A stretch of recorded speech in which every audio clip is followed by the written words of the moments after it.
This is Jim Fetzer, your host on The Real Deal, where I am very pleased to have as my featured guest once again, Dennis Cimino, who has an extensive military background, aeronautical background, electronics background, with whom I most recently did an interview in relation to the moon landing, which very much, in my opinion, blew it out of the water. I mean, the idea that we went to the moon is beyond ridiculous when you recognize that we didn't have the propulsion power, we didn't have the computing power, that the Von Allen radiation belt is still an obstacle as it has been for the entire duration of the existence of Earth for 4.5 billion years, that the photography on the moon was ridiculous because the camera were mounted external, they couldn't even focus, and yet every photograph is clearly focused, perfectly framed.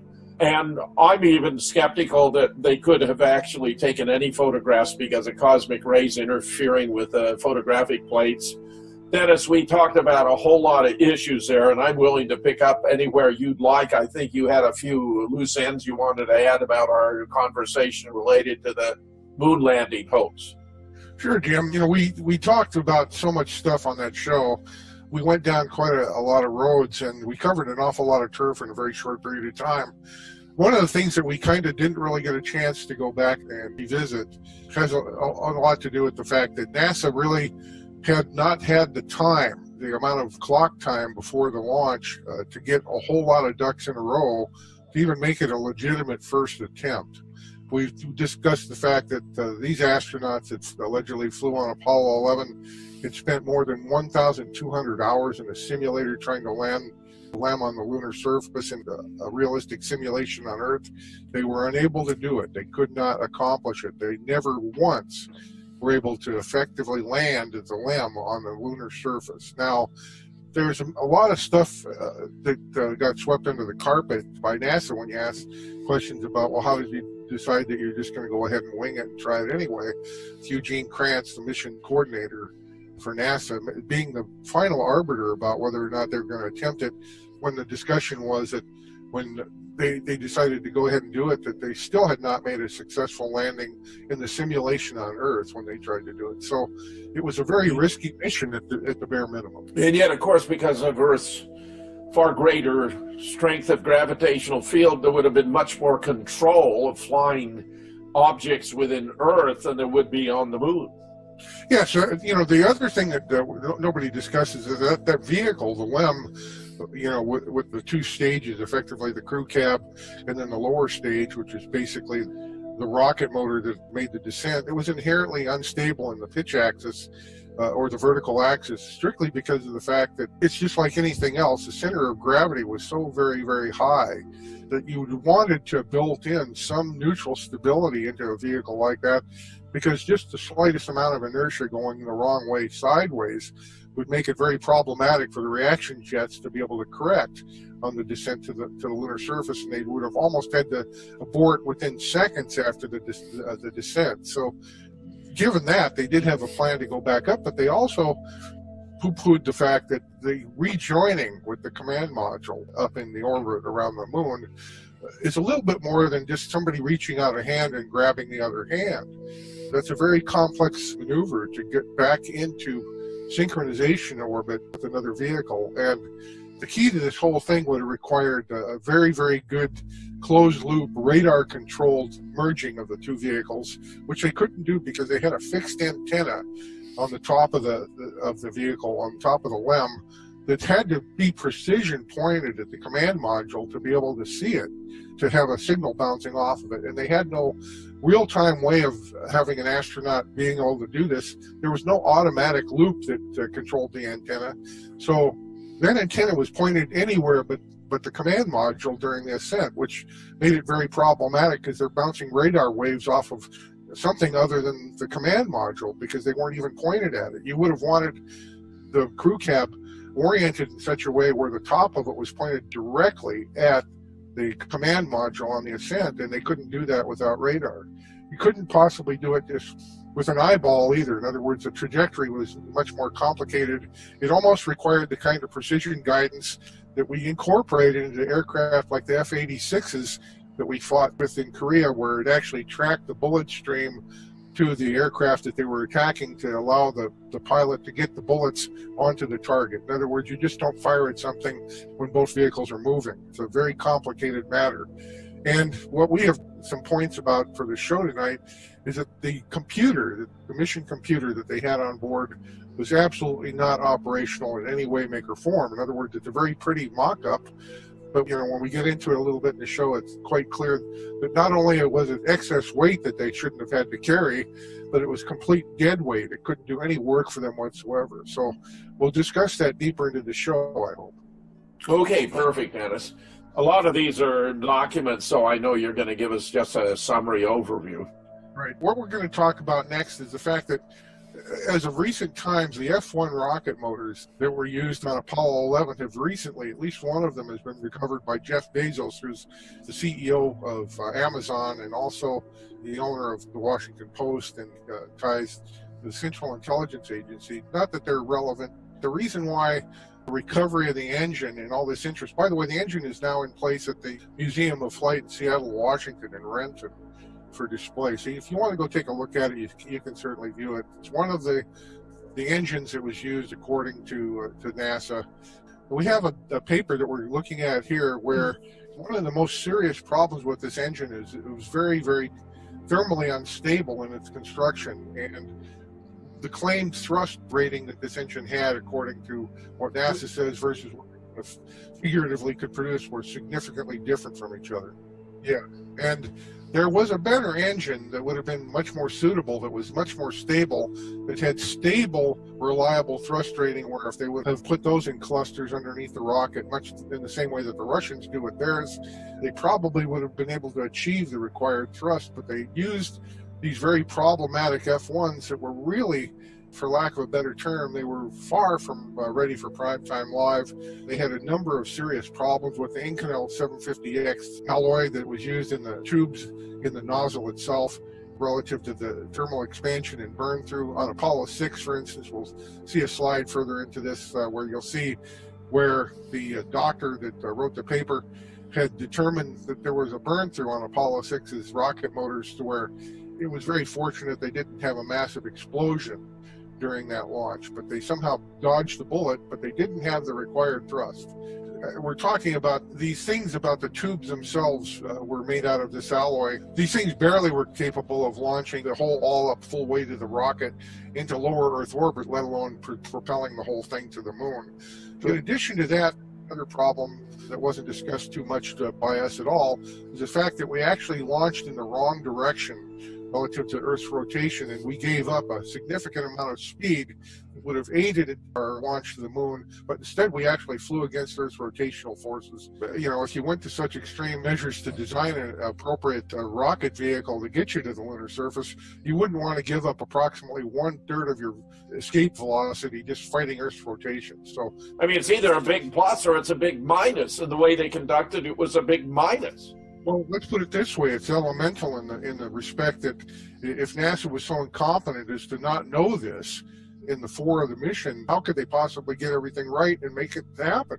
All like that, you couldn't possibly make the rest of the mission work. The whole thing's ridiculous. Anyway, we're talking about turbine discharge gases and shock waves in the nozzle, but NASA ultimately said that they had to do is they changed the size of the tubing. When you look into the discussion, there's a lot of information in here that simply people that have a good metallurgical background will really appreciate if they know anything about how metals react to heat. And the one fundamental problem that we had with this Inconel 750 alloy was that it was really not the right metal to use for anything in a rocket engine. And the process that NASA said that they used for annealing the tubes and getting them into the appropriate shape for the nozzles was such that it embrittled the metal, not made it more flexible, but it made it much more brittle and likely to yield and break. Right. Dennis, they're just producing new problems. Well, the thing is that they, it's like they're talking about unprecedented side loads and irregular heating in the nozzle. Every piece of this paper so adroitly attacks every part of the simplistic and Pollyannish attitude that NASA had, that they could get away with BSing their way through the explanation. And here there's the engine, the RS-68, using a nozzle extension without gas injection and divergence sections.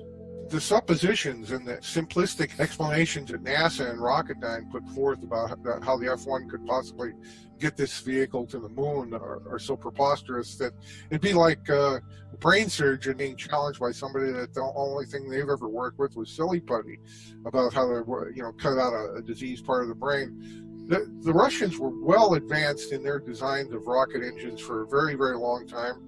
Certainly rocketry is not a science that we jumped into with perfection.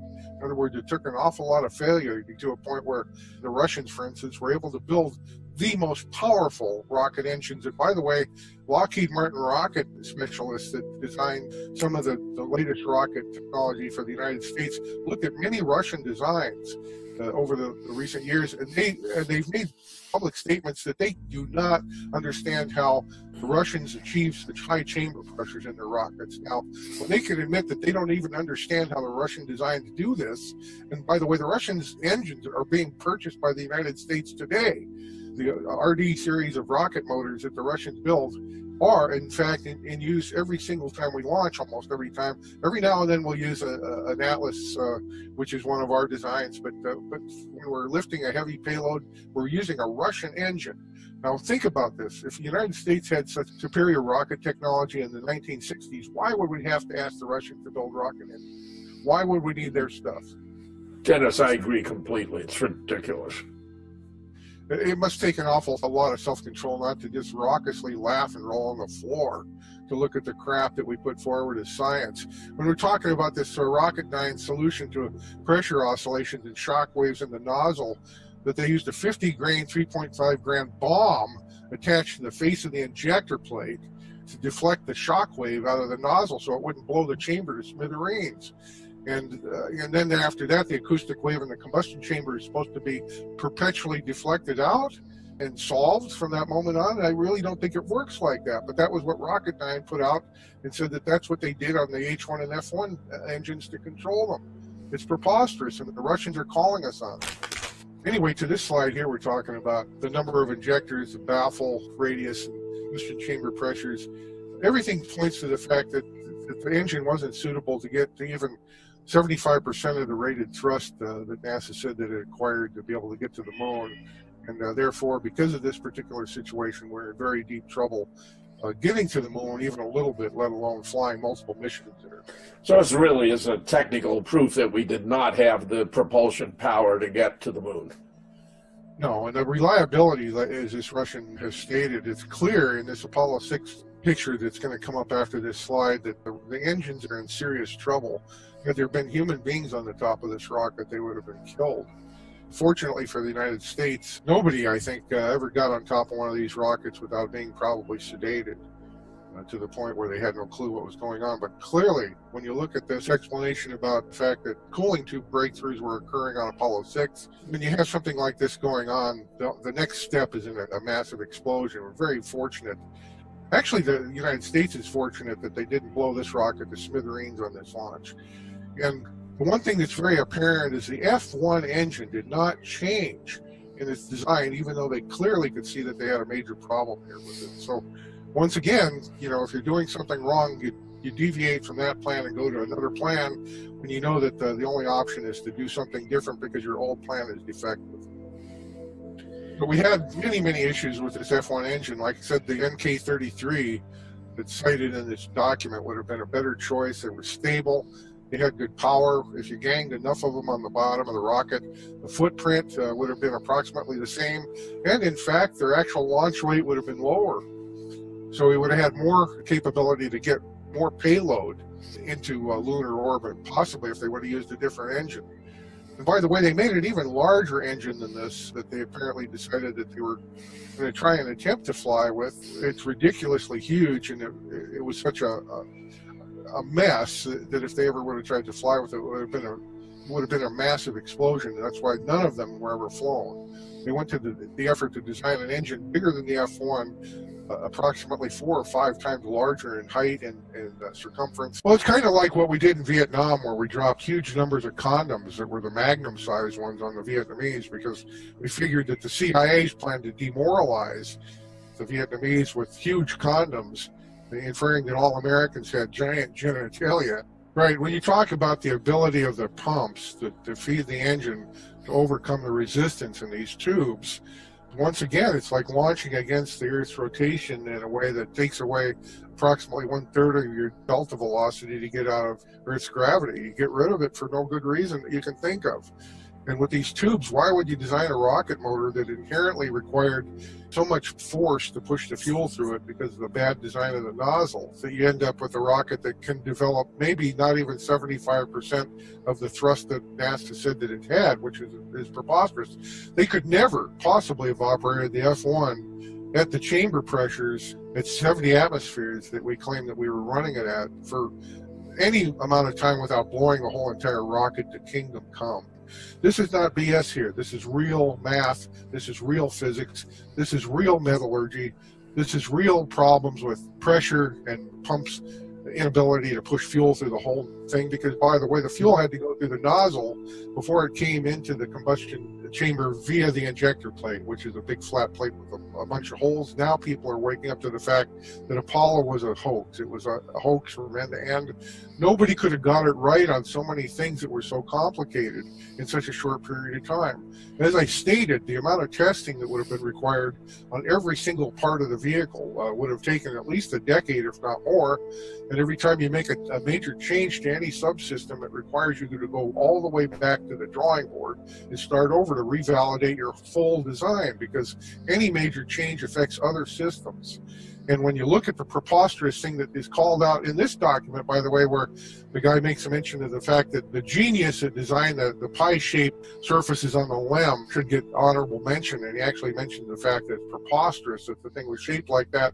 He talks about the fact that the vehicle was inherently top-heavy. The other thing that I think he talks about here, which I mentioned briefly in the other show, is the fact that when the LEM had to go back and join the command module added to the device, it was actually 2 times the amount of thrust required, and there was no way for this for the hot gases from the combustion when they lit that engine to go anywhere but into the partially fueled tanks in the base of the LEM and blow the whole thing to kingdom come. In other words, there were no vents on the bottom of the LEM to allow for, you know, like you normally see at a launch pad, for hot combustion gases to not burn through the whole entire vehicle. But that whole base had enough gas and oxidizers still present in it that had they actually fired that engine, they would have blown the whole thing to kingdom come. Those astronauts would have got a ride to Alpha Centauri, shockwave that would have blown them right off the lunar surface. But they didn't do that because they didn't fire the engine. And of course, they weren't on the lunar surface.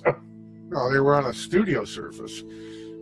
But anyway, this kind of sums up the fact that with these engines, really were nowhere close to the type of technology you need to get the rocket there. They were barely capable of getting all this weight up into lower Earth orbit. And this man mentions the fact that they had to strip down this vehicle significantly to even get it into lower Earth orbit because of the fact that the engines were so inefficient. When we actually had the NK-33s, which were, if they would have clustered them properly, they were safe, they were reliable, they didn't have all these other problems, and they would have been the adequate engine to get this thing up to the moon. But here again, that would have got us a little bit closer to the abject failure of trying to land an inherently stable vehicle on a surface that we couldn't even attempt to get it right on the Earth in a simulation. This whole entire paper, I hope people will go to aolis.com and read this technical stuff and come to understand that the United States was full of hot air with these engines. They couldn't possibly have propelled us to the moon. They barely were adequate to get the whole thing up into lower Earth orbit even.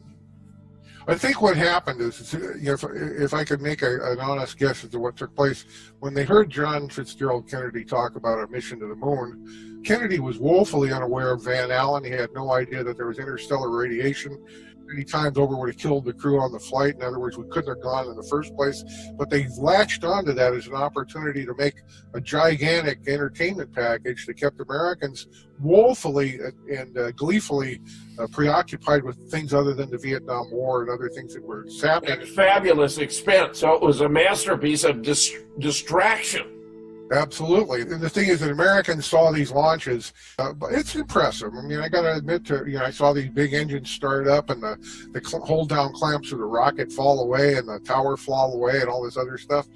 But it was all BS. And the problem that comes from it is that, you know, when you think about the fact that every complex effort ever made by any country, we're not talking just the United States, which thinks it's exceptional or wants everyone to believe it.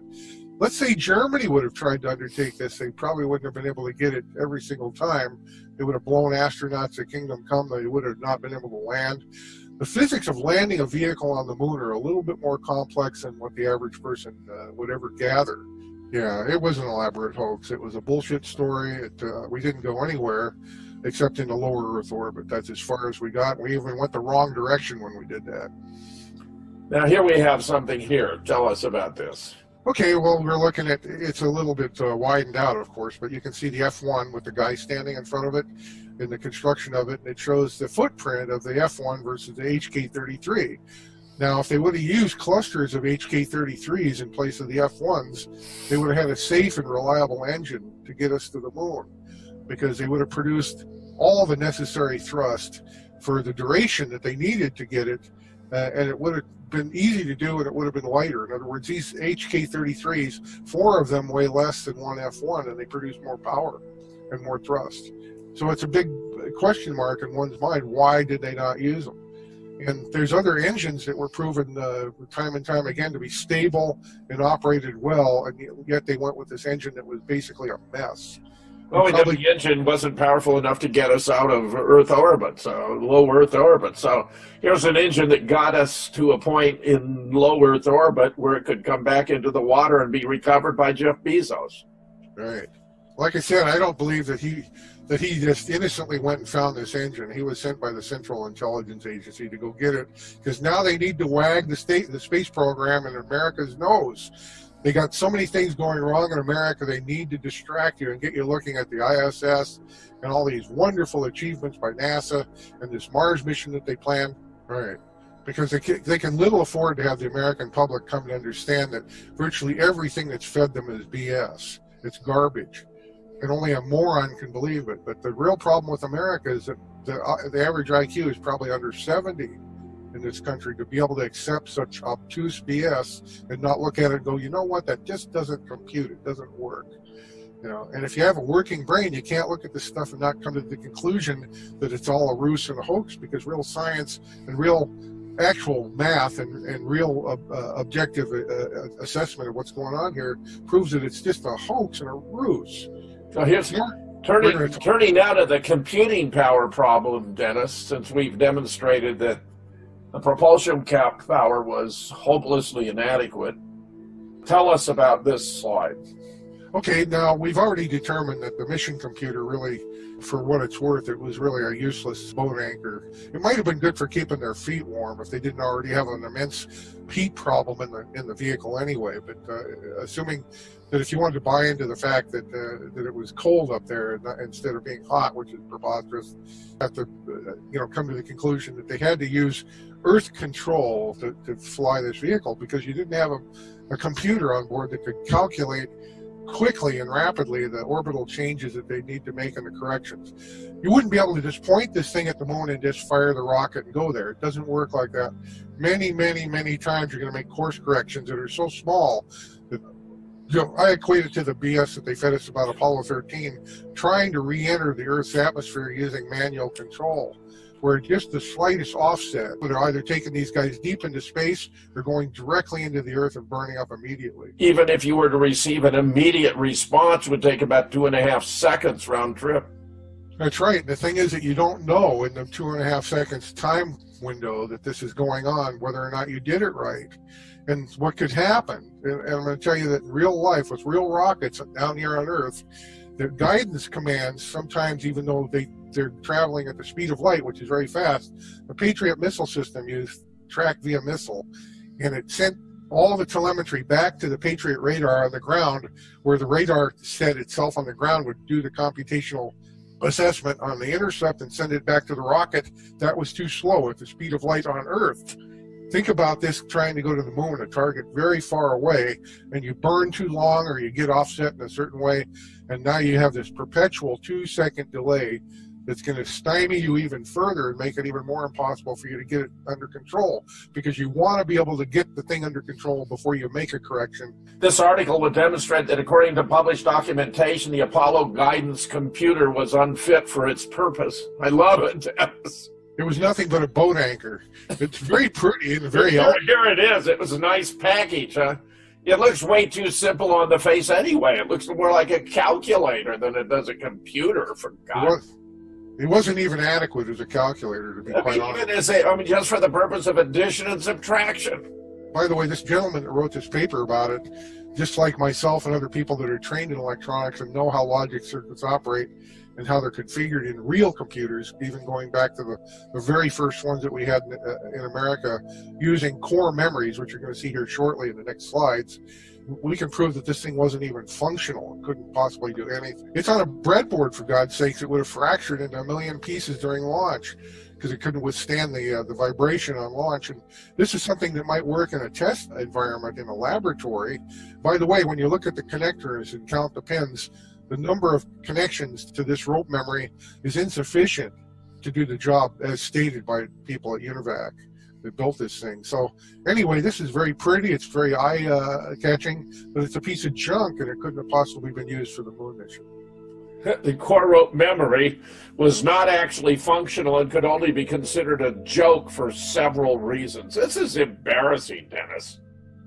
Most people wouldn't know a core memory from something, an orifice in the back of their body on about the halfway point. But the issue with this is that the way memory in this type of configuration stores is when a charge is placed on a wire, it interacts with these ferrite cores and stores data in a logic state. And you can't run alternating current on these wires into these cores without completely obliterating any storage that the core could do. It gets worse when you look at the documentation, as we will here. By the way, look at the corrosion. It's tragic. You couldn't have launched a rocket 200 miles with this junk, let alone to the moon. And it's totally ineffectual. It couldn't have possibly operated in the first place. And time after time after time, the guys that wrote the technical documentation rubbed our noses in it by intentionally putting hints in there that it was BS. In other words, we're not talking about accidents and mistakes. We're talking about blatantly deliberate fraud.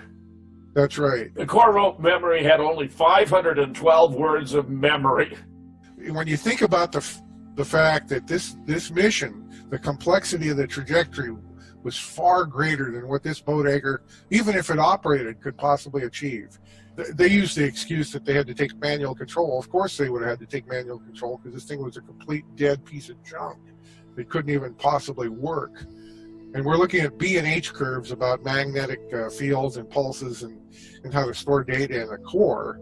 By the way, I've studied all the UNIVAC stuff. I've studied all the Grumman stuff. I've looked at probably thousands of pages of technical documentation on the rocket vehicles that these guys allegedly flew to the moon in.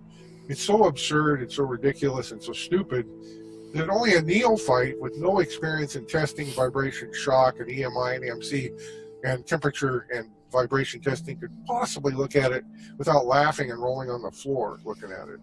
But then when I went to the NASA website and saw what they had to offer, this stuff isn't made up by this gentleman that wrote this paper. This is what there is. This is all there is. And this stuff is preposterous. It's not capable of computing anything. As a matter of fact, you could probably get more done with an abacus in your hand. You couldn't possibly compute any orbital trajectory or insertion with this type of garbage. Even if it worked, it was inadequate for the whole entire thing from the get-go. But because it's very pretty and eye-catching and it looks plausible to uneducated Americans that buy it. By the way, the world bought this. Germans bought it. French bought it. A lot of people thought, well, the Americans must have pulled it off. But the real fact is we didn't pull off anything except a giant deception that was bought by people. But when you look at these diagrams that were the erasable memory, even the dynamic memory couldn't possibly work because the write current and the read current were going through the same wire, which would have been impossible since they must go through two separate wires. I mean, that's in fact correct, but yet this is technical truth here. In other words, it shows that this whole thing was a giant ruse. And by the way, they had to intentionally draw this We didn't do it. The man that wrote this white paper didn't do it, but this is what they provided. They did this on purpose because it's rubbing our noses in it, saying, America, you're so ignorant, you can't tell the difference. You don't know the difference between shit and shinola. The mission computer was dead weight that had no business even being on the vehicle if they're even trying to go, you know. And here it is again. It's really sad. I mean, every point that this guy makes about this thing is absolute truth. And if I would have seen this in 1973 when I started my advanced electronics training, I would have laughed at it. You know, you wouldn't have put this in a spacecraft. You wouldn't have put it in a dory going from a ship to shore even. You know, I mean, stuff is just sad. And Americans just don't understand that you can't fly a mission for 235,000 miles to the moon and get it right with this kind of garbage.